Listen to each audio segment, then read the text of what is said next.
Hello guys, good afternoon. Nandito tayo ngayon sa Caybagal North, Tagaytay City. Nag-replace tayo ng unit, nag-supply tayo ng Medea Series.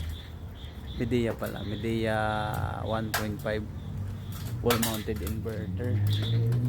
Ayan, patapos na si Boss Alan.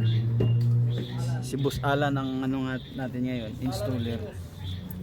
Si Boss Alan ang technical team natin ngayon. Pasukin natin yung loob.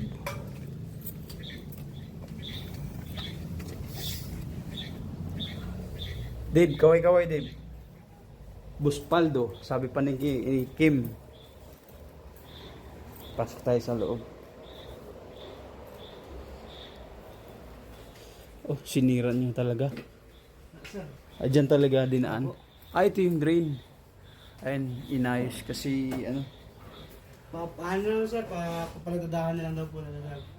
okay. Ayan yung likod. Talagang nahirapan sila kanina dahil yung tubo nung existing ay nakadiretso, hindi naka-liter in sa loob.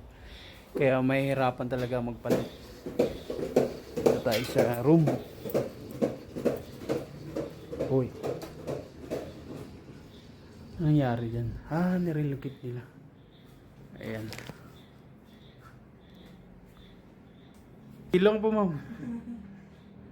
Ayun. Sama ka sa vlog. Sama ka sa vlog, ma'am. Magla-like naman kayo, ma'am, sa page. May hawak pa.